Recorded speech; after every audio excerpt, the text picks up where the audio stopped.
हरे कृष्णा। तो आज विशेष तिथि है और दो महान जो आचार्य हैं उनका तिरुभाव तिथि है। एक है श्रील जगन्नाथ दास बाबा जी महाराज और दूसरे हैं श्रील रसिकानंद प्रभु रसिक मुरारी। तो इन दोनों आचार्यों के बारे में चर्चा करने का प्रयास करेंगे।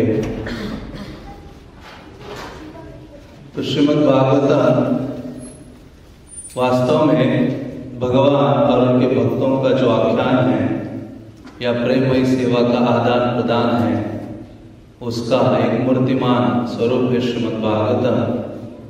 और श्रीमद् भागवतम कहता है सवे पुंसा परो धर्मो यतो भक्तिर अदोक्षजे, कि जीव का जो परम धर्म है वो है भगवान अदोक्षज के प्रति भक्ति की जो भावना है या सेवा की भावना है उसको क्या करना, जागृत करना या भगवान के प्रति प्रेम की भावना को उदित करना।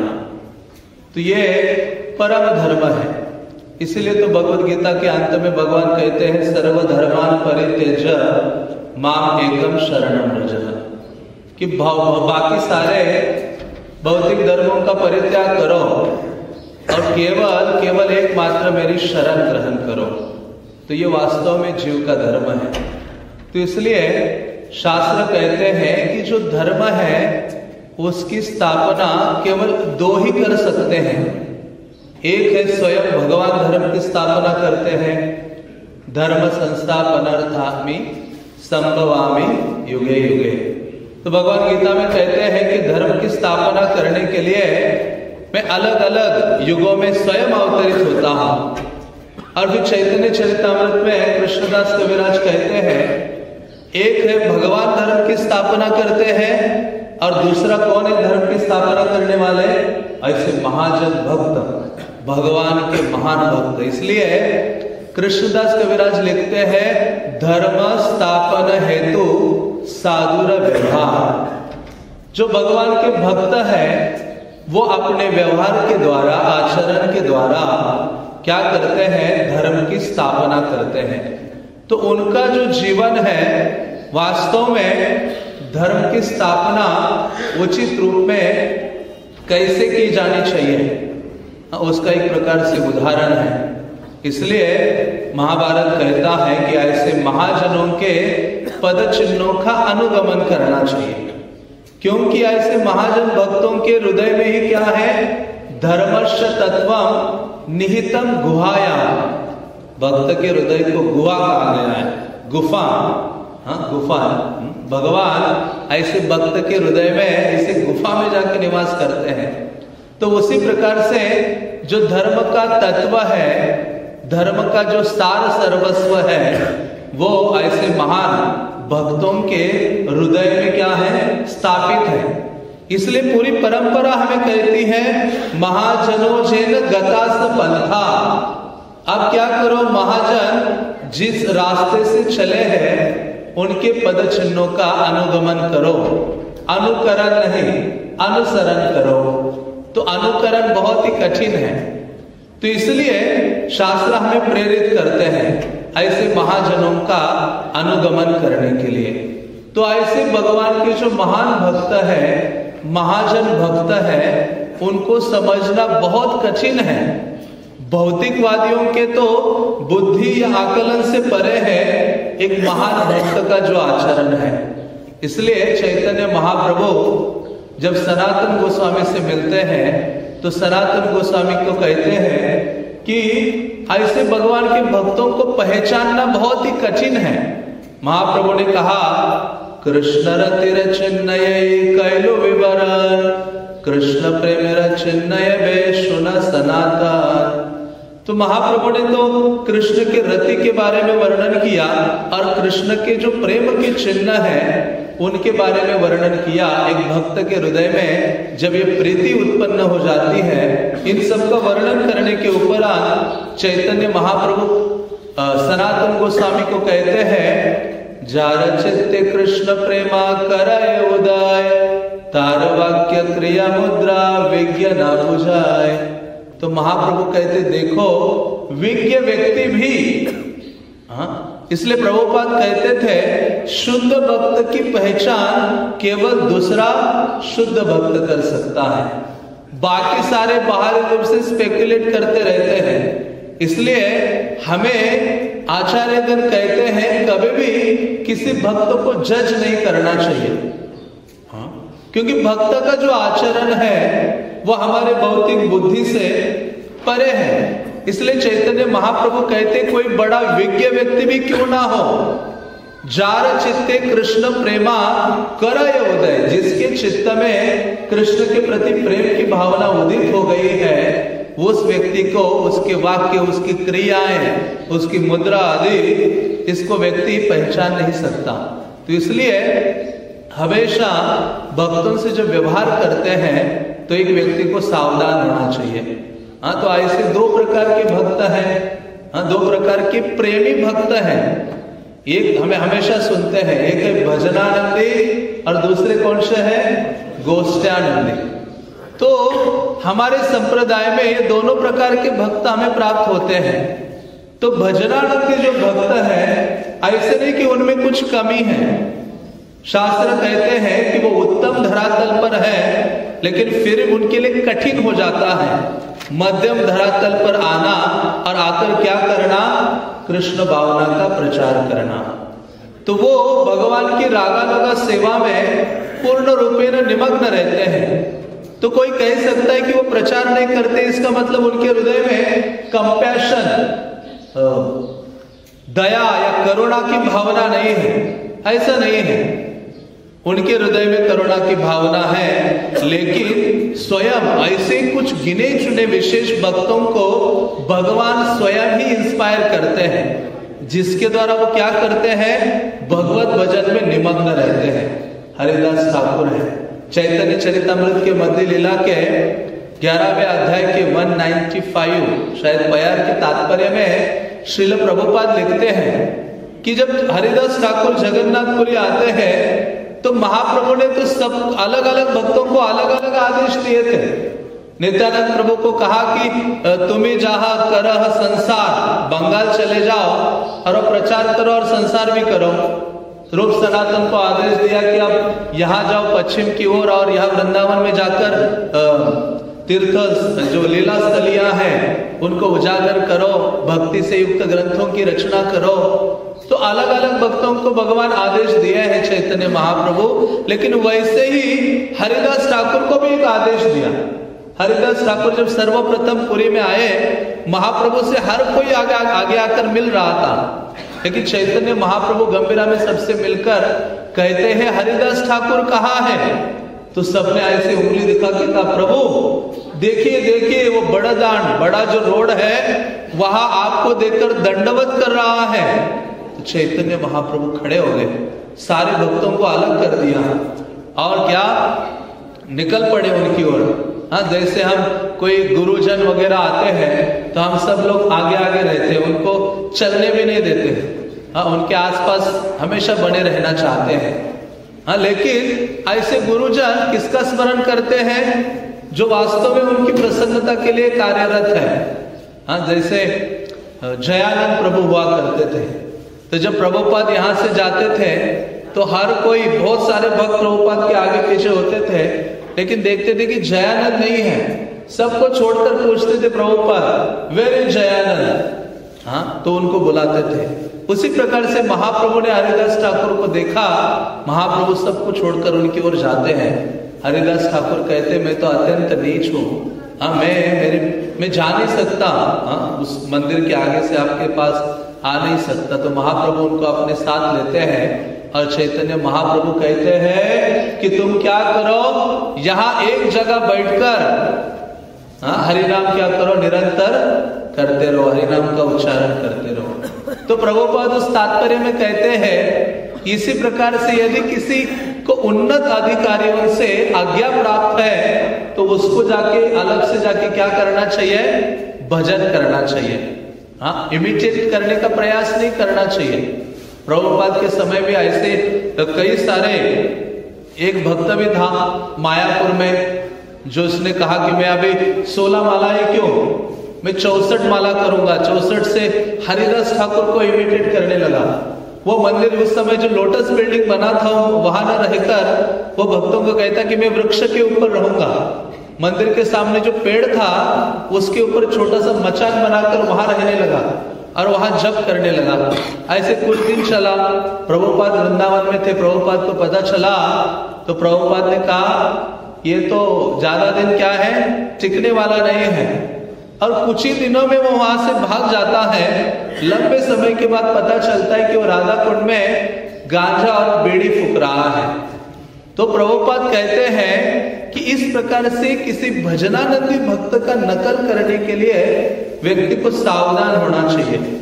तो ऐसे जो भजनानंदी है हमारे संप्रदाय में वो उत्तम अधिकारी है और वो इस भावना में कन्विंस है क्या कि उनके अंदर इतनी ह्यूमिलिटी है, वो सोचते हैं कि मेरे अंदर भक्ति नहीं है, लैक ऑफ डिवोशन, या वो सोचते हैं कि मेरा जो अनुराग है भगवान के नाम के प्रति नहीं है, इसलिए वो निरंतर भगवान नाम का उच्चारण आदि करने में लगे रहते हैं।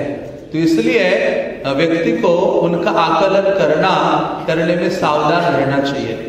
तो कुछ भक्त हैं जो इंस्ट्रूमेंट बने हैं या कृष्ण इंस्ट्रूमेंट बनाते ऐसे आचार्य को जो क्या है गोष्ठ्यानंदी है, जो क्या प्रचार आदि कार्य में लगे हैं। तो इस प्रकार से प्रभुपाद कहते हैं कि हमारे संप्रदाय में ऐसे विशेष गिने चुने भजनानंदी भक्त हैं जिनमें गौर किशोरदास बाबा जी महाराज और जगन्नाथ दास बाबा जी महाराज प्रमुख है। एक बार भक्ति सिद्धांत सरस्वती नदी क्रॉस कर रहे थे नवद्वीप से मायापुर की ओर और बोट में थे, तो किसी ने पूछा कि है भक्ति सिद्धांत, आप में और आपके गुरु में बड़ा अंतर हमें नजर आता है। आपके गुरु तो भजनानंदी है और तुम तो शेर की तरह गर्जना करके प्रचार में लगे हो। तो कहते हैं कि ये सारा मेरे गुरु का कृपा है। मेरे आध्यात्मिक गुरु उस एक बैटरी के समान है, जो एक ही जगह होती है बैटरी, लेकिन दूसरी जगह क्या करती है, प्रकाश फैलाती है। तो उसी प्रकार से मुझे उनसे वो प्रकाश प्राप्त हुआ या मैं उनका वो प्रकाश हूं जो बाकी सबको कृष्ण भक्ति देने का प्रयास कर रहा हूं। तो ऐसे जो गौर किशोरदास बाबा जी महाराज हैं वो विशेष आचार्य हैं और जो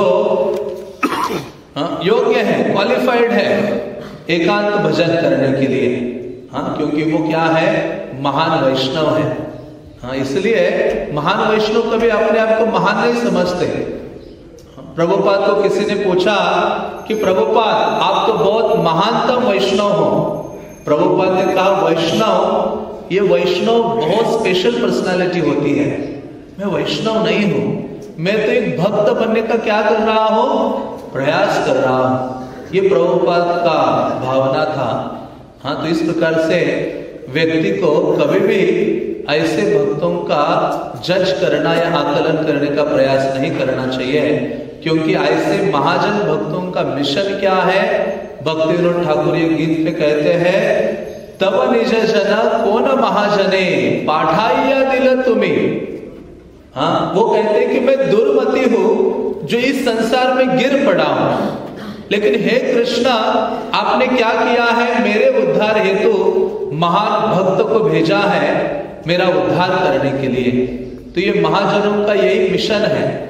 भौतिक जगत के बद्ध जीवों को क्या करना, बाहर निकालना और कृष्ण के चरणों में रख देना या स्थापित करना। तो ऐसे जगन्नाथ दास बाबा जी के बारे में कई सारा वर्णन आता है और जिनका परिणाम मंत्र में कहा गया है, गौरविर्भाव भूमेस्त्वं निर्दिष्टा सज्जन प्रिय वैष्णव सार्वभौम श्री जगन्नाथाय ते नमः। तो इनके इस प्रणाम मंत्र से ही संबोधित होता है कि इन्होंने क्या महत्वपूर्ण कार्य किया है। इतने महान आचार्य है कि भक्ति विनोद ठाकुर ने इनको ये उपाधि दी सार्वभौम। कौन सी उपाधि दी, सार्वभौम। सारे बाबाजियों में सारे वैष्णवों में ये महानतम थे, उस समय वृंदावन में भी और नवद्वीप में भी। इसलिए इनको सार्वभौम उपाधि से भक्ति विनोद ठाकुर ने गुणगानित किया है। और क्या कहा गया है? सज्जन प्रिया। ये सज्जनों को क्या है? अत्यंत प्रिय है। तो ऐसे जगन्नाथ दास बाबा जी महाराज बांग्लादेश में प्रकट होते हैं। कोई साधारण परिवार में नहीं, धनी परिवार में। हमारे अधिकतर आचार्यों के बारे में हम सुनते हैं, ऐसे नहीं कि वो बहुत ही गरीब परिवार में वो जन्म लिया है। वो बड़े बड़े कोई राजकुमार है या राजा है, बड़े बड़े जमींदार के पुत्र है, धनाढ्य है। ऐसे ऐसे परिवारों में जन्म लेने के बावजूद भी वो कृष्ण सेवा के लिए क्या करते हैं? त्यक्त्वा तूर्णम अशेष, तृण के समान ये जो मंडलपति है, इतना सारा ऐश्वर्य था, उसको कृष्ण की सेवा के लिए त्याग देते हैं और भगवान की सेवा में नियुक्त हो जाते हैं। तो ऐसे जगन्नाथ दास बाबा जी महाराज उस विशेष परंपरा में आते हैं। विश्वनाथ चक्रवर्ती ठाकुर के बाद बलदेव विद्याभूषण और बलदेव विद्याभूषण के बाद उद्धव दास बाबा जी आते हैं। उनके एक शिष्य होते हैं और एक उद्धव दास बाबा जी, फिर मधुसूदन दास बाबा जी, और फिर उनके बाद ये जगन्नाथ दास बाबा जी दीक्षित होते हैं या हमारे संप्रदाय में प्राप्त होते हैं। तो ऐसे जगन्नाथ दास बाबा जी महाराज अधिकतर समय वृंदावन में वो निवास करते हैं। तो उनके बारे में भक्ति सिद्धांत सरस्वती ठाकुर के समय में एक आर्टिकल लिखा गया था। गौड़िया मैगजीन, एक मैगजीन आता था, जैसे बैक टू गॉडेड है, उस समय गौड़िया मठ में गौड़िया मैगजीन हुआ करता था, जिसका लेखन करते थे यदुनंदन अधिकारी। तो स्कूल के हेडमास्टर भी थे। तो उसमें वर्णन आता है कि चैतन्य गौड़िया मठ जो वृंदावन में है, ये यदुनंदन अधिकारी एक दिन उस संध्या रात्रि के समय में उस छत पर गए। तो वह छत पर गए तो उस समय रात के 10 बजे और एक वैष्णव छत पर आ गए। वो बहुत ही रेस्टलेस थे और उनको देखकर इन सब ने प्रणाम किया और उनको बैठने के लिए स्थान दिया और उनसे बातचीत किया। तो उससे पता चला कि वो कौन थे? बिहारी, जो इनके सेवक थे, जगन्नाथ दास बाबा जी के सेवक थे। उन्होंने कहा कि मैं जगन्नाथ दास बाबा जी को 40 साल तक उनकी सेवा की है और अभी मेरी एज 86 साल का हूं मैं अभी। तो उन्होंने कहा उनका जो गुणगान है वो अतुलनीय है। उनकी कई सारी लीलाएं हैं, उनमें से कुछ ही उनकी लीलाओं का वर्णन करने का मैं प्रयास करूंगा। ऐसे स्वयं जो जगन्नाथ दास बाबा जी के सेवक है वो कहते हैं, और आगे चलकर उन्होंने जो बोला उसी को उस मैगजीन में प्रस्तुत किया। तो वो कहने लगे कि मैं उस समय बहुत स्ट्रांग था। मैं जगन्नाथ दास बाबा जी को अपने सर पर उठाकर, क्योंकि जगन्नाथ दास बाबा जी की आयु बहुत अधिक थी, 100 साल से भी लगभग 135 साल वो जीवित रहे। 1780 में शायद उनका प्राकट्य हुआ। तो भक्ति विनोद ठाकुर 1880 में उनको मिले थे। एग्जैक्ट जब 100 साल हुए थे उस समय भक्ति विनोद ठाकुर जगन्नाथ दास बाबा जी से मिले थे। तो ऐसे वो कहते हैं कि उनको मैं उठाकर ले जाया करता था 8-10 मील तक, और वो मुझे हमेशा एक बात बोला करते थे कि हे बिहारी, तुम कभी भी ऐसे मरकट वैरागी जैसे ये बाबा जी लोग हैं उनके संग में मत रहो और उनका संग भी मत करो। तो इतना उनको सावधान करते थे। वो कहते थे कि वो हमेशा बोला करते थे। इसलिए प्रभुपाद कहते हैं कि जो शो बोटल डिवोटी है उनसे क्या होना चाहिए? व्यक्ति को दूर रहना चाहिए। भक्ति विनोद ठाकुर ने कहा नाके तिलक, गलाए माला, संगे लैया परेर बाला। कहते हैं नाक में तिलक है, गले में कंठी है, लेकिन अपने बगल में दूसरे की पत्नी को लेके क्या करता है? घूमता रहता है। तो कहते ऐसे है बाबा जी। मुझे याद है 2009 में एक मेला था, गंगा सागर मेला। तो वहां गए थे 10-15 दिन के लिए। तो वह सारे नागा बाबा हुआ करते थे और हर नागा बाबा का एक कुटिया था, ऐसे कपिल देव मंदिर के साथ ऐसे ऐसे झोपड़ी था और वो सारे नागा बाबा बैठे थे। लेकिन वो झोपड़ी में वो अकेले नहीं थे, झोपड़ी का एक दरवाजा हुआ करता था जिसमें बाहर वो बैठे थे और हजारों लोगों को आशीर्वाद देते जा रहे थे। लेकिन हर एक बाबा जी का जो कुटिया था उसमें उनकी मेड सर्वेंट भी हुआ करते थे। तो हमने कहा ये तो बड़ा आश्चर्य है। तो जगन्नाथ दास बाबा जी कहते हैं कि ऐसे बंदर जैसे मरकट वैरागी है, उनसे क्या होना चाहिए, व्यक्ति को दूर रहना चाहिए, सावधान रहना चाहिए।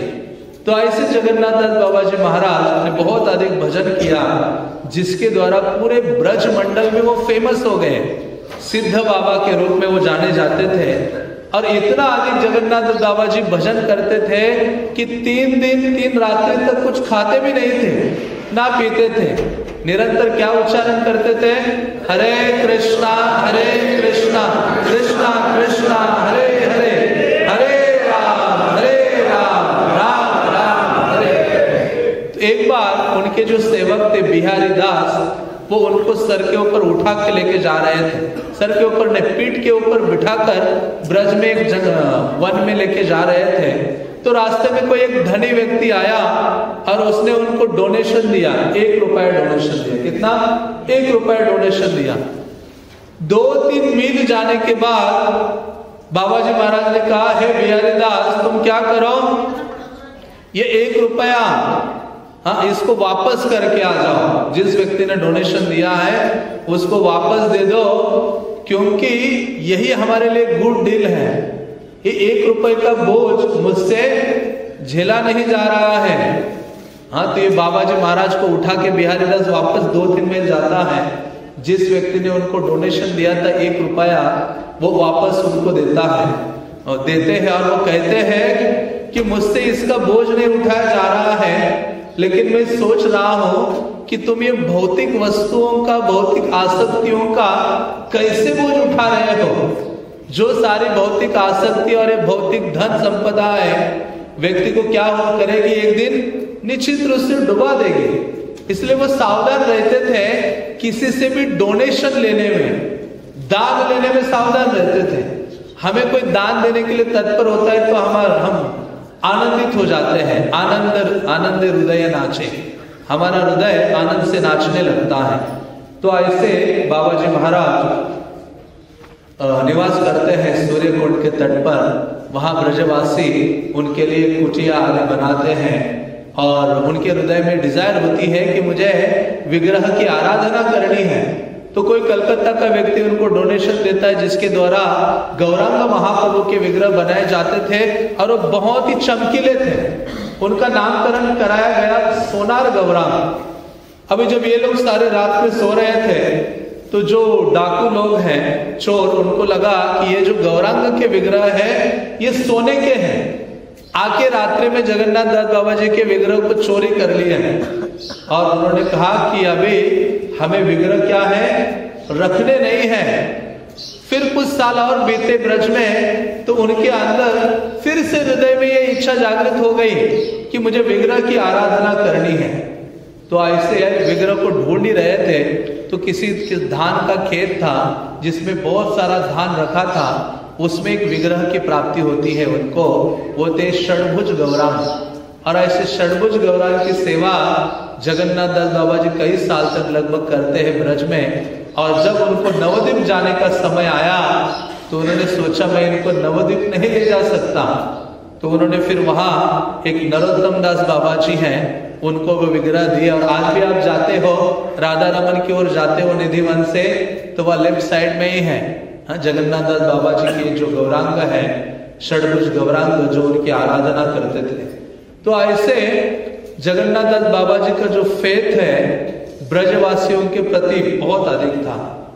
बल्कि जब वो ब्रज में निवास करते थे और ब्रज में जो भंगी लोग हैं, सफाई करने वाले जो रोज सफाई करते हैं, हाँ झाड़ू लगाते हैं, तो ऐसे भंगियों से भी जगन्नाथ दास बाबा जी रोटी लेकर उनसे क्या करते थे, खाते थे।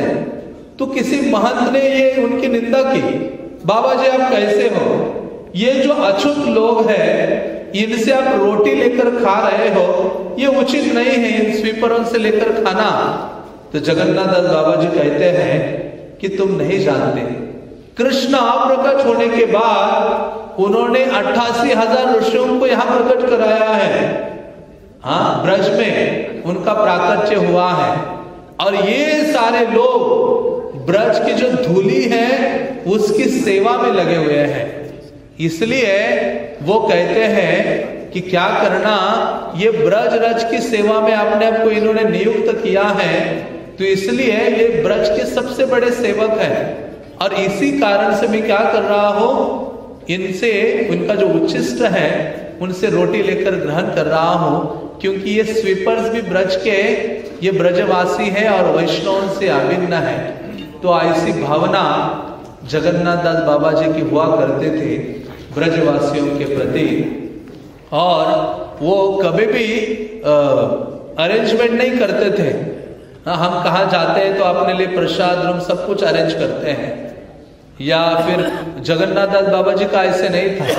जगन्नाथ दास बाबा जी एक समय में खांडीरवन या भांडीरवन चले गए थे, बहुत ही दूर एक जंगल में, जहां उनके आसपास कोई गांव नहीं था, लोग नहीं थे। और एकादशी के दिन बिहारी को लेकर पूरा दिन रात उन्होंने भजन किया, और उनको दूसरे दिन की चिंता नहीं थी कि द्वादशी में क्या खाया जाए। तो उन्होंने बिहारी को कहा, बिहारी सोचने लगा कि व्रत को कैसे तोड़ेंगे, उपवास को कैसे तोड़ेंगे। जगन्नाथ दास बाबा जी कहते हैं चिंता करने का काम नहीं है, केवल हरि नाम करते रहो, हाँ, कृष्ण सारी व्यवस्था करेंगे। तो कुछ समय बीतता है, तो सुबह सुबह ही एक ब्रजवासी आके पहुंचता है, उनके लिए बहुत सारा प्रसाद, बहुत सारा दूध लेके आता है, और बिहारी को कहते इसकी खीर बनाओ, दूध और चावल की, और हम क्या करेंगे, इससे जो एकादशी है उसका व्रत तोड़ेंगे। तो जगन्नाथ दास बाबा जी को प्रसाद फॉलो करता था, और हम प्रसाद को फॉलो करते हैं। हम में ये अंतर है, हम हमेशा प्रसाद के चिंतन में रहते हैं और प्रसाद के पीछे पीछे दौड़ते हैं, लेकिन इन भक्तों के पीछे कौन दौड़ता है, प्रसाद दौड़ता है। हाँ, तो जहां कहीं भी वो जाते थे, बल्कि एक बार जब वो नवद्वीप में थे तो इतना बारिश हो गया कि सारा जलमग्न हो गया। नवद्वीप में सारा शहर पानी से भर गया था, और लगभग 1 वीक तक वो पानी रहा। और इनका जो स्थान जहां ये नवद्वीप में निवास करते थे, ये थोड़ा दूर था, लेकिन फिर भी कोई व्यक्ति आता है नाव में बहुत सारा चिप्स, राइस और ये सब सामान लेकर, और इनको देकर चला जाता है। तो जगन्नाथ दास बाबा जी कहते हैं कि व्यक्ति को केवल कृष्ण भजन में नियुक्त होना चाहिए। हाँ, कृष्ण क्या करेंगे, बाकी सारी व्यवस्था करेंगे। तो एक बार जगन्नाथ दास बाबा जी को ये जो बिहारी अपने सर के ऊपर टोकरी में लेके जा रहे थे, तो अचानक जंगल से जब गुजर रहे थे तो ये जो बिहारी है रुक गया, क्योंकि जगन्नाथ दास बाबा जी की आयु 100 साल से अधिक थी। उनकी ये जो पलकें हैं वो हमेशा बंद रहती थी। उनको देखना हो तो क्या करना होता था, बिहारी आकर ऐसे पलक ये ऊपर कर देता था, तब बाबा जी ऐसे देख पाते थे कि हाँ आगे कुछ है। हाँ, लेकिन जब बाबा जी ने देखा कि ये बिहारी रुक क्यों गया अचानक, तो बिहारी बोला कि सामने से एक शेर आ रहा है। बिहारी तो डर गया था। बिहारी ने कहा वो जो शेर है हम दोनों को खा जाएगा। हाँ, लेकिन बाबा जी महाराज कहते कि घबराने की कोई आवश्यकता नहीं है। हाँ, ये वास्तव में वो जो शेर, आप वैष्णव हो, आपका दर्शन करने के लिए आया है, बस आपका दर्शन करेगा और वो चला जाएगा। बिहारी तो कांप रहा था, आगे शेर था, दर्शन क्या। हाँ, लेकिन देखा कि वास्तव में वो जो शेर दर्शन करके वहां से जंगल में निकल जाता है। तो जगन्नाथ दास बाबा जी 6 महीने के लिए ब्रज में निवास करते थे और 6 महीने के लिए नवद्वीप में निवास करते थे। तो बहुत ही सरल और उनका जॉयफुल नेचर हुआ करता था, जिनको एक बार एक ब्रिटिश अधिकारी ने देखा था मथुरा रेलवे स्टेशन में। जब बिहारी उनको लेके जा रहा था नवद्वीप की ओर, तो उनसे उस ब्रिटिश अधिकारी ने जब उनको देखा तो उनसे बहुत प्रभावित हो गया और उनकी कई प्रकार से उसने सेवा की। तो ऐसे जगन्नाथ दास बाबा जी फिर नवद्वीप के लिए निकल जाते हैं। वो फाइनली सोचते हैं कि मुझे नवद्वीप में ही निवास करना चाहिए, क्योंकि नवद्वीप में कौन है, मैं बहुत किसी ने पूछा जब उनकी आयु बहुत हो गई थी तो कहा कि आपको ब्रज में ही शरीर त्यागने के लिए रह जाना चाहिए, ब्रज में ही कृष्ण प्राप्ति सरल है।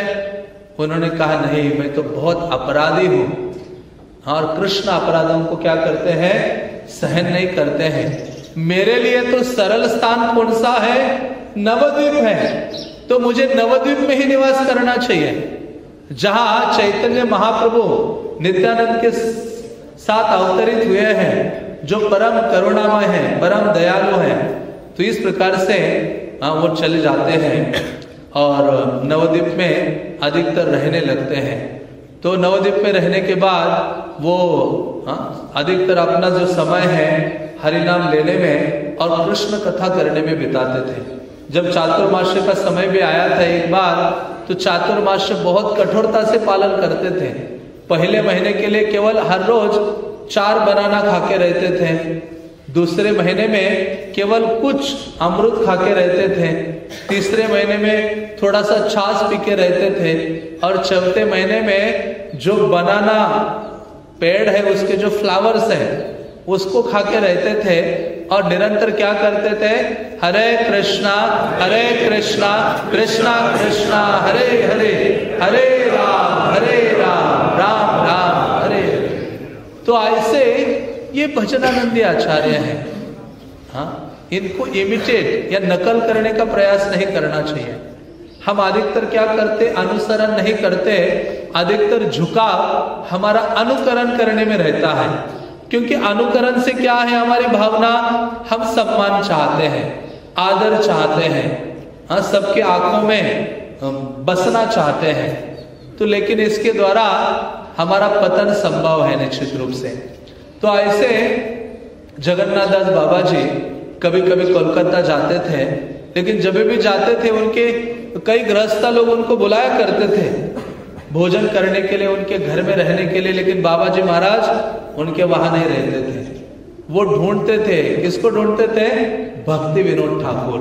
और भक्ति विनोद ठाकुर के घर में ही रहा करते थे और उनके घर में ही प्रसाद लिया करते थे। तो किसी ने पूछा आप क्यों भक्ति विनोद ठाकुर के घर में रहते हो?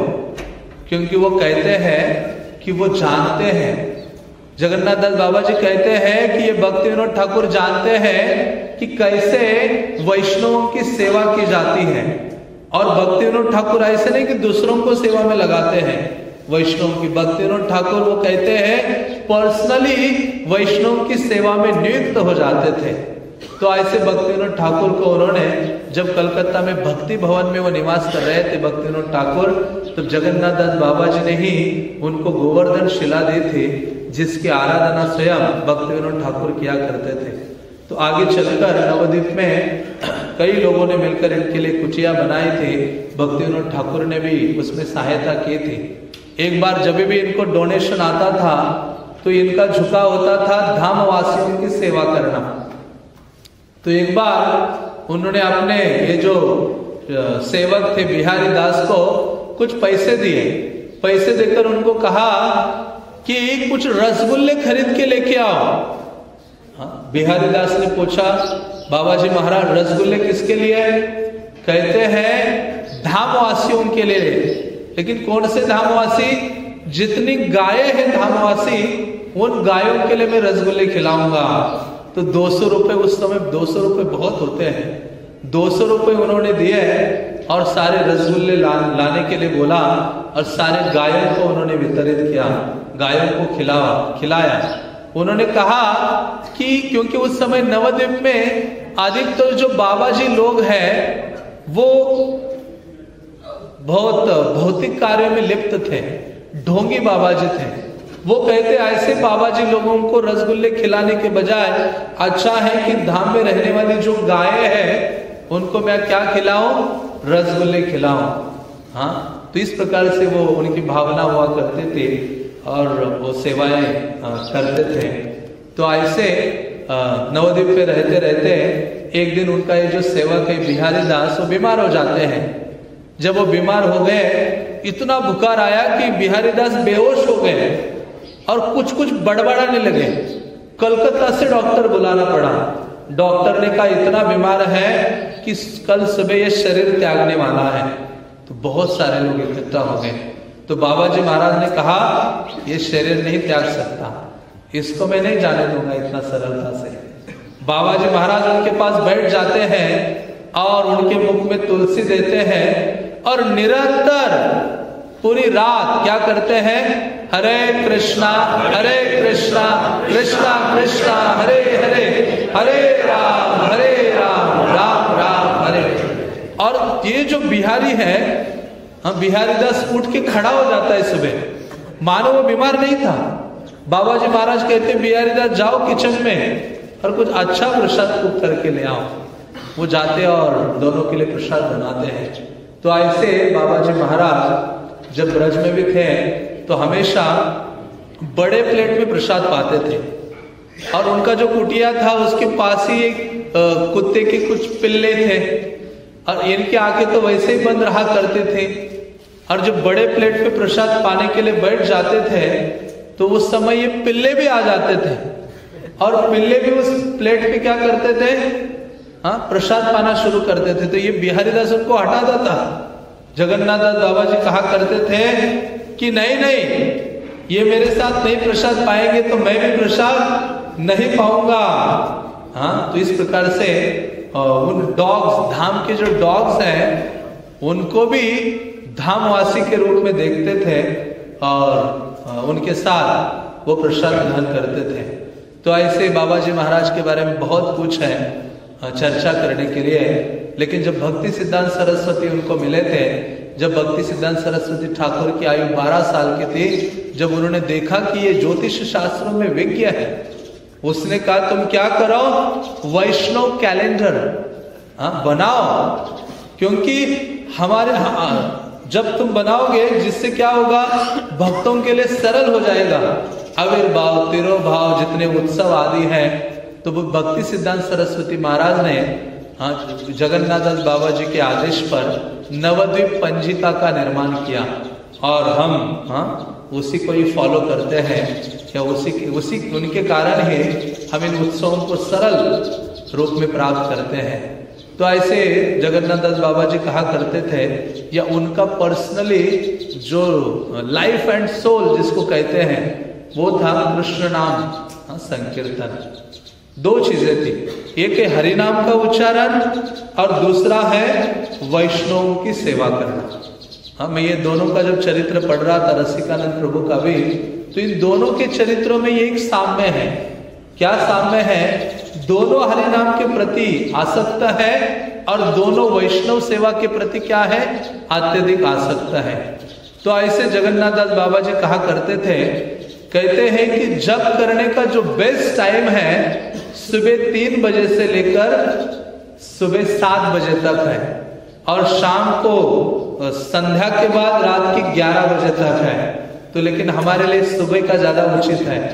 हाँ, तो जगन्नाथ दास बाबा जी ऐसा बोला करते थे उनकी शिक्षाओं में। और वो कहते थे कि एक बार उनका बहुत मन किया, उन्होंने कहा बिहारी जिस युग में हो वो कहा करते थे कि जिस राजा के राज्य में निवास करते हो हमेशा उस राजा का ही गुणगान करना चाहिए। तो उन्होंने कहा कि कलियुगा के राजा कौन है? चैतन्य महाप्रभु है, उन्हीं का ही गुणगान करना चाहिए। इसलिए वो अधिकतर चैतन्य लीलाओं को सुना करते थे और पढ़ा करते थे। तो एक दिन उन्होंने अपने सेवक बिहारी दास को कहा कि चैतन्य चरितमृत उठाओ और मुझे जरा गौर लीला पढ़ के सुनाओ। तो ये बिहारी दास कभी स्कूल गए नहीं थे और उनको पढ़ना लिखना नहीं आता था, अनपढ़ थे। उन्होंने कहा बाबा जी महाराज मुझे क ख ग का कुछ भी ज्ञान नहीं है और आपने तो कहा चैतन्य चरितमृत उठाओ और पढ़ के सुनाओ। तो कहते मेरा ये आदेश है, तुम ग्रंथ को उठाओ बाबा जी महाराज की आज्ञा को उन्होंने अपने सर में धारण कर दिया और उन्होंने सरलता से क्या किया, चैतन्य चरितमृत को उठाया और खोला। खोल को देखा कि वो बहुत तीव्र गति से पढ़ रहे हैं। उनको अपने आप पर विश्वास नहीं हो रहा था कि मेरे साथ क्या हो रहा है, कैसे मैं चैतन्य चरितमृत को इतना जल्दी पढ़ पा रहा हूं। तो इस प्रकार से वो गौर लीला को सुना करते थे। एक बार एक कथावाचक आया नवद्वीप में जो कथा कर रहा था भागवत की, तो उन्होंने कहा वो भागवत कथा नहीं करने आया, वो यहाँ बिजनेस करने आया है नवद्वीप में। कथा के बदले में क्या चाहता है, टका चाहता है, धन चाहता है। कहता है कि ये भागवत कथाकार नहीं है, ये तो एक वेश्या के समान है। ऐसे बहुत कठोरता से वो बोला करते थे। कहते थे कि हरिनाम को बेचते हैं ये लोग, भागवत को बेचते हैं, जिसके द्वारा धन अर्जन करते हैं और अपना उदर निर्वाह करते हैं। ऐसे लोगों के द्वारा कोई सुनेगा तो उसका पतन क्या है, निश्चित है। तो इसलिए वो सावधान किया करते थे। तो एक बार एक कीर्तन पार्टी नवद्वीप में आई और कुछ बोनाफाइड कीर्तन नहीं गा रहे थे, कुछ और कीर्तन गा रहे थे। ये जगन्नाथ बाबा जी ने कहा भक्तों को, इन सारे पार्टी को यहाँ से भगा दो, क्योंकि ये क्या नहीं गा रहे हैं, हरे कृष्ण मंत्र का उच्चारण नहीं कर रहे हैं। तो इस प्रकार से ये जो बाबा जी महाराज थे, जिन्होंने कहा, किसी ने पूछा कि जीवन में कृष्ण प्राप्ति या सिद्धि पाने का सरलतम उपाय क्या है। जगन्नाथ दास बाबा जी ने कहा कि जो भी आप जप का नियम बनाते हो उसको क्या करो, पूर्ण करो, चाहे आपका प्राण भी चला जाए। शुरुआत में आपको कष्ट होगा लेकिन बाद में आरामदायक होगा। इसलिए प्रभुपाद कहते हैं ना, इस आंदोलन में जो भी है उसको क्या करना चाहिए, 16 मालाओं का उच्चारण करना चाहिए। तो उसी से ही सिद्धि संभव है। और कोई नया कुछ मनगढ़ंत जो विधि है उसको लाने का कुछ प्रयास करने की आवश्यकता नहीं है। तो ऐसे जगन्नाथ दास बाबा जी महाराज रोज गिरिधारी को 1000 दंडवत किया करते थे और सरलता से भगवान की जो निरंतर सेवा करते थे। तो जब भक्ति विनोद ठाकुर ने चैतन्य महाप्रभु का जन्मस्थल को ढूंढ निकाला, जिसका नाम पहले मियापुर था, क्योंकि भक्ति विनोद ठाकुर जब कलकत्ता के पास एक स्थान में थे तो उनको विचार आया कि मुझे वृंदावन जाके रहना चाहिए। महाप्रभु ने कहा, तुम्हें इसलिए प्रकट नहीं कराया वृंदावन जाने के लिए, तुम्हारे लिए मैंने सेवा रखी है नवद्वीप मायापुर में। वो गोस्वामियों ने वृंदावन जाकर सारे लीला स्थलियों को प्रकट किया, तुम्हें भी वैसे ही नवद्वीप में जाकर सारे लीला स्थलियों को प्रकट करना है, ग्रंथों की रचना करनी है। तो भक्ति विनोद ठाकुर उस रात्रि में दूसरे दिन सुबह भक्ति सिद्धांत सरस्वती को लेकर नवद्वीप आते हैं और रात्रि में रानी धर्मशाला के ऊपर खड़े हो जाते हैं। खड़े होकर गंगा के उस पार जब देखते हैं तो उनको एक प्रकाश नजर आता है, तेज पुंज। और जब उस स्थान में जाते तो वहां लोगों से मिलते हैं, वो कहते कि यह नजदीकी स्थान है जब बहुत तुलसी उगती है और इस स्थान का नाम वो कहते मियापुर है। तो कहा ये मियापुर कैसे हो सकता है, ये कौन सा स्थान है, मायापुर है। तो वो स्थान उन्होंने जन्मस्थली ढूंढ लिया, फिर उसको कंफर्म करने के लिए जगन्नाथ दास बाबा जी को लिया है। और जगन्नाथ दास बाबा जी की आयु लगभग 110 या 115 थी। और वो बिहारी दास उनको ऐसे लेके आ गए टोकरी में, और जैसे महाप्रभु के जन्मस्थल के पास आ गए, टोकरी से वो जंप मार के बाहर आ गए और जंप मारने लगे। ऐसे इतनी ऊंची जंप मारने लगे, कोई यंग व्यक्ति भी जंप नहीं मारेगा, ऐसे भक्ति विनोद ठाकुर कहते हैं। इतना ऊंचा जंप मारा और कहते यही तो है निमायर जन्म स्थान। और वो कहने लगे, इसलिए तो उनके प्रणाम मंत्र में ये शब्द आते हैं कि गौर आविर्भाव भूमेस्तम निर्देष्टा, कि गौरांग महाप्रभु का जो आविर्भाव स्थल है उसका निर्देश जगन्नाथ दास बाबा जी ने किया है। तो ऐसे ये महान आचार्य है जिन्होंने गौर पूर्णिमा के पहले मीन्स आज के दिन अपना जो शरीर है वो उन्होंने नवद्वीप में ही छोड़ दिया था। नवद्वीप में उनका स्थान है, समाधि है, जहाँ एक वृक्ष के नीचे बैठकर वो हरि नाम किया करते थे। और जिस दिन उन्होंने शरीर छोड़ा, उसके उपरांत उस वृक्ष की जो छाल है, छाल ही कहते हैं ना, छिलका, जो छाल गिर पड़ी और वो छाल के ऊपर क्या अंकित हो गया था, हरे कृष्ण मंत्रा। इतना प्रभाव था उनके हरिनाम आदि का। तो ऐसे जगन्नाथ दास बाबा जी का तिरुभाव है, जो विशेष आचार्य हैं, हाँ, जो निरंतर कृष्ण के नामों का उच्चारण करते थे और भगवत सेवा में, कृष्ण कथा में नियुक्त होते थे। तो समय बहुत कम है, लेकिन रसिकानंद प्रभु का भी आज तिरुभाव है, उनके बारे में थोड़े समय के लिए बोलने का प्रयास करता हूँ। तो रसिकानंद प्रभु विशेष आचार्य हैं। श्यामानंद प्रभु जब उड़ीसा गए थे, हाँ, तो उन्होंने रसिकानंद प्रभु को भक्त बनाया था। रसिकानंद प्रभु एक राजपुत्र थे, जमींदार के पुत्र थे, रोहिणी ग्राम में वो रहते थे। तो रसिकानंद प्रभु जब थोड़े युवा हो गए तो उनकी गुरु वो प्राप्त करना चाहते थे। तो उन्होंने आकाशवाणी हुई कि जल्द ही एक महान आचार्य आएगा तुम्हारे जीवन में, उसको तुम शिष्य के रूप में स्वीकार करो। तो दूसरे दिन सुबह जब उठे तो देखा श्यामानंद प्रभु, हाँ, वो आते हैं। बहुत सारे वारेंदा नाम के गांव से बहुत सारे भक्तों के समय हरि नाम संकीर्तन करते हुए श्यामानंद प्रभु और उनकी श्यामानंद प्रभु जब आए तो रसिकानंद प्रभु ने उनको देखते ही प्रणाम किया। वो अपने महल में उनको ले जाते हैं, उनकी सेवा करते हैं, और पत्नी और वो दोनों, रसिकानंद प्रभु और उनकी जो पत्नी है, वो दोनों उनसे दीक्षा प्राप्त करते हैं। और उसके बाद श्यामानंद प्रभु ने पूरा जो प्रचार का कार्य है, उनके बाद रसिकानंद प्रभु के ऊपर छोड़ा था पूरे उड़ीसा में प्रचार करने के लिए।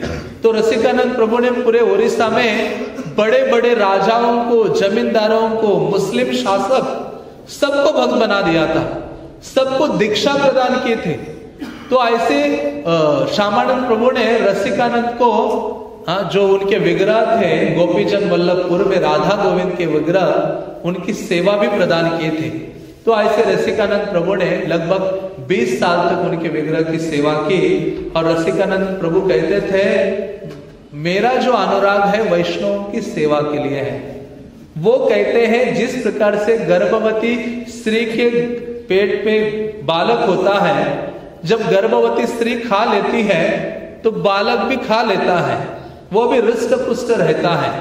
उसी प्रकार से वो कहते हैं कि वैष्णव के हृदय में कौन निवास करते हैं, तुम्हारा हृदय सदा गोविंद विश्राम। तो कहते हैं वैष्णव के हृदय में गोविंद रहते हैं, तो इसलिए मैं गोविंद की, जो वैष्णव की सेवा करूंगा, तो गोविंद जो उनके हृदय में है वो भी क्या हो जाएंगे, संतुष्ट हो जाएंगे। इसलिए वो पूरा जीवन वैष्णव की सेवा में लगे रहते थे। तो एक बार उन्होंने बहुत सारे वैष्णवों को बुलाया और वैष्णव भोज अरेंज कर लिया। तो सारे वैष्णवों ने प्रसाद ग्रहण किया और उन्होंने आदेश दिया था अपने शिष्यों को, रसिकानंद प्रभु ने, कि जितने वैष्णवों ने प्रसाद ग्रहण किया है उनके चरण धोने हैं, और वो सारा जो चरणामृत है, मिक्स चरणामृत, मेरे लिए भी लेके आना है। तो वो जब शिष्य लेके आ गया पूरा चरणामृत, रसिकानंद प्रभु ने पी लिया। कहते इसका टेस्ट कल के जैसा नहीं लग रहा है, कुछ तो कमी है। तो शिष्यों को बोला, बताओ, सबका लेके आ गए हो ना तुम चरणामृत, जितने वैष्णव प्रसाद पा रहे थे? शिष्य कहता है, एक वैष्णव था जिसको कोढ़ की बीमारी थी, उसका छोड़कर सबका लेके आ गया हूं। कहते नहीं, उसका भी जाकर लेके आओ। उनका भी चरणामृत लाते हैं और उतने ही श्रद्धा के साथ वो उसका पान करते हैं। हाँ, तो ऐसे कहा जाता है कि स्वयं भगवान रसिकानंद प्रभु की परीक्षा लेने के लिए उस कोढ़ के रूप में, कोढ़ी के रूप में, एक वैष्णव के रूप में स्वयं भगवान प्रकट हो गए थे। तो ऐसे रसिकानंद प्रभु का अनुराग विशेष रूप से वैष्णव सेवा के लिए अत्यधिक था। और केवल वैष्णव सेवा ही नहीं, प्रचार करने के लिए सबसे अधिक वो धुरंधर थे। एक बार क्या हो गया, रसिकानंद प्रभु के जो गुरु है श्यामानंद प्रभु, वो निवास करते थे धारेंदा नाम के गांव में, उसके पास ही एक दूसरा स्थान था वानपुर, तो उसकी जो जमीन है इनके नजदीकी थी।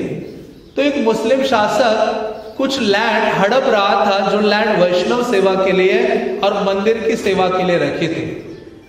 तो श्यामानंद प्रभु ने एक लेटर भेजा, मैसेंजर को भेजा रसिकानंद प्रभु के लिए कि तुम अभी जैसे भी हो उठ के तुरंत मेरे पास आ जाओ, तुम्हारे लिए एक महत्वपूर्ण सेवा है। तो ये जो रसिकानंद प्रभु प्रसाद पा रहे थे, जैसे गुरु का मैसेज आया ना, आधा प्रसाद छोड़कर दूसरे गांव से अपने गुरु के गांव में भागने लगे। हाथ भी धोया नहीं उन्होंने, जाकर श्यामानंद प्रभु के सामने खड़े हो गए और कहते गुरुदेव बताइए क्या सेवा है। तो ये है गुरु की आज्ञा को क्या करना, सर में धारण करना। जैसे भक्ति सिद्धांत महाराज को कोई प्रचार का कुछ सेवा करवाना होता था, शिष्य को कहा भेजना था, तो वो पहले वो भक्त को भेजते थे। वो भक्त कहता था गुरुदेव मुझे आश्रम में जाने दो, मेरा बैग लेने दो। कहते तुम पहले चले जाना, बैग बाद में आ जाएगा। तो भक्ति सिद्धांत महाराज पहले उस ब्रह्मचारी को भेज देते थे, बैग बाद में, सेवा पहले। तो वैसे ये इतने तेजी से गए उनके पास और उनसे आज्ञा लेते हैं कि मैं आचमन करो, हाथ धो लूं। तो श्यामानंद प्रभु उनको आज्ञा देते हैं, जिसके बाद हाथ धोकर ये जो घटना है उसका वर्णन करते हैं। तो वहां एक मुस्लिम शासक था, नवाब अहमद नाम का जो मुस्लिम शासक था, वो बहुत ही रोज 3 वैष्णवों को मारना, ये उसका जैसे होता ना, मैं प्रसाद से पहले 16 माला जप करूंगा, उसका ये था। रोज 3 भक्तों को लेके क्या करना, गर्दन अलग कर देना, मार डालना। सारे वैष्णव लोग, राजागण बहुत डरे हुए थे, सबको वो मुस्लिम बना रहा था। जब रसिकानंद प्रभु को बुलाया, रसिकानंद प्रभु कहते हैं मैं उसके पास जाता हूं, और रसिकानंद के बारे में उसने सुना था। वो कहते हैं रसिकानंद को सबने अपने सर के ऊपर चढ़ा के रखा है, ये क्या कुछ चमत्कार करेगा तो मैं इसको नारायण के रूप में स्वीकार करूंगा। तो जब रसिकानंद प्रभु अपने शिष्यों के साथ उनके ओर जा रहे थे, तो शिष्यों ने कहा गलती से उसके पास मत जाना। रसिकानंद प्रभु ने कहा उस मुस्लिम शासक को मैं मिलूंगा, उसके पास में जाऊंगा। तो रसिकानंद प्रभु जा ही रहे थे, तो उस समय एक पागल हाथी आ जाता है। इतना पागल हाथी कि वो पूरे गांव को तहस नहस कर देता है, कई प्राणियों को मार देता है। लोग अपनी जान बचाने के लिए छत के ऊपर बैठ जाते हैं, नारियल के पेड़ के ऊपर चढ़ जाते हैं। रसिकानंद प्रभु को जो लोग पालकी में लेके जा रहे थे, पालकी छोड़कर भाग गए। वो रसिकानंद प्रभु अकेले थे। वो पागल हाथी सामने से आ गया और ये सारे दृश्यों को दूर से अपने महल से वो नवाब जो था मुस्लिम, वो देख रहा था। उसने कहा, उसको लगा एक हृदय था कि ये मर जाना चाहिए, लेकिन एक कोने में, एक हृदय के कोने में उस नवाब को लग रहा था कि ये साधु व्यक्ति को मैं मरवाने जा रहा हूं, वो उचित नहीं है। तो ये, लेकिन रसिकानंद प्रभु ने कहा, फिर उस नवाब ने बोला ये व्यक्ति इस पागल हाथी को वश में करेगा ना, मैं इसका शिष्य बन जाऊंगा। इतना उसने बड़ा चीज कहे जो सबको परेशान कर रहा था। तो रसिकानंद प्रभु निर्भीक थे, वो खड़े रह गए। सारे लोग उस हाथी से डर रहे थे। जैसे वो हाथी आया रसिकानंद के पास, रसिकानंद ने अपने ऐसे आंखें बड़ी की और उस हाथी के आंखों में अपने आंखें डाल के ऐसे देखा। हाथी बिल्कुल शांत हो जाता है और हाथी शांत होकर उनके चरणों में बैठ जाता है।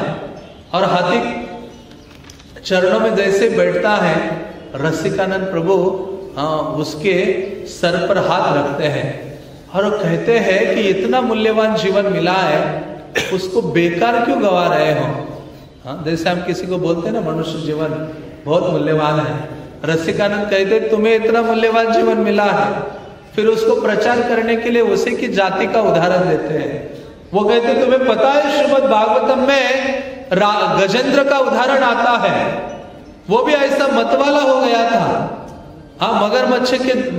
मगरमच्छ के द्वारा वो पीड़ित हो रहा था, लेकिन भगवान ने उसको क्या की, उसकी रक्षा की है। जब ये उदाहरण सुनता है और पिघल जाता है हाँ, उनकी वाणी को सुनता जाता है। रसिकानंद प्रभु कहते हैं कि इस जगत के सारे जो संबंध हैं शाश्वत नहीं है। इस भौतिक जगत के सारे संबंध हमें डुबाने वाले हैं।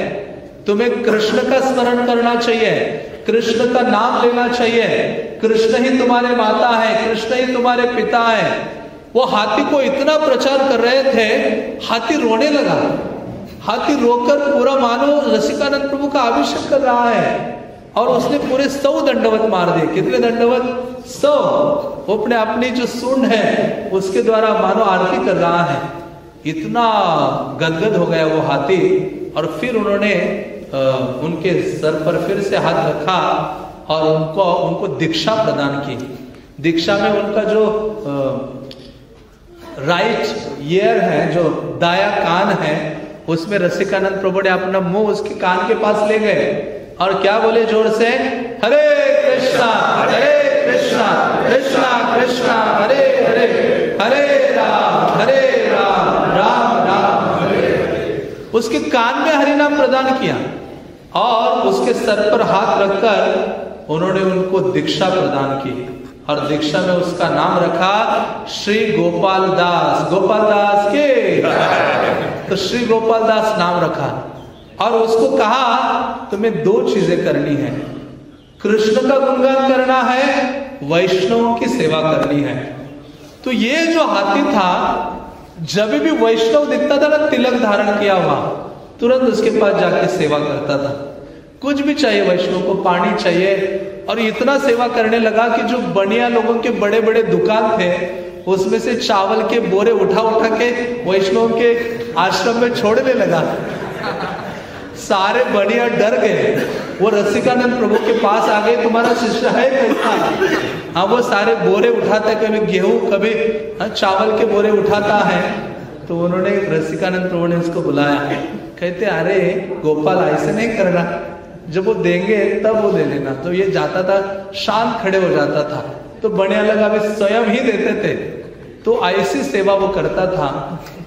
तो एक दिन रसिकानंद प्रभु भागवत कथा कर रहे थे, तो ऐसे नहीं कि वो अपने तक ही कृष्ण भक्ति सीमित रखे थे गोपाल दास ने। जा रे देखो तारे कहो कृष्ण उपदेश। जब भागवत कथा हो रही थी गांव में, ये गोपाल दास ने कहा मेरे गुरुजी का भागवत कथा है, अकेले नहीं जाऊंगा। जितने हाथियों को उसने प्रचार किया था उस गांव में सारे हाथियों को लेकर आ गया। सारे गांव वाले सारे भागने लगे। जितने कथा में आए थे लोग सोचा कि आज हमारी खैरियत नहीं है, लेकिन रसिकानंद ने कहा डरिए नहीं, ये मेरा शिष्य गोपाल दास है जो और लोगों को प्रचार करके लेके आया है। और शांत खड़े होकर भागवत कथा सुनते थे। तो मानो इतना प्रभाव था रसिकानंद प्रभु का।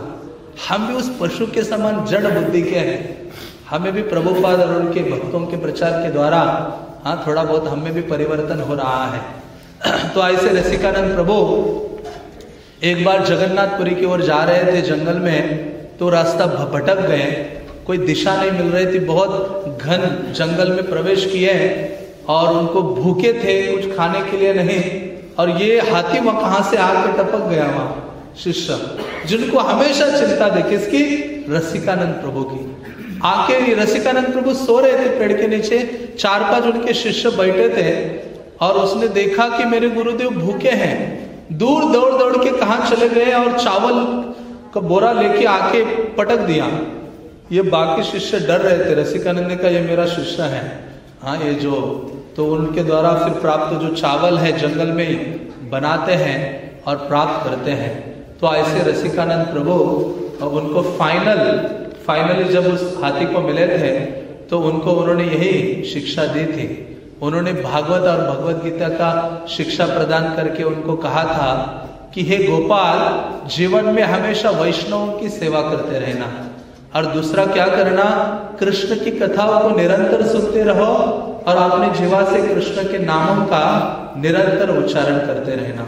तो ऐसे रसिकानंद प्रभु का जो जीवन चरित्र है बहुत ही अनमोल है, बहुत ही विस्तृत है। रसिक मंगल एक ग्रंथ है जिसमें बहुत ही विस्तृत रूप से उनका जीवनी हमें पढ़ने को मिलता है।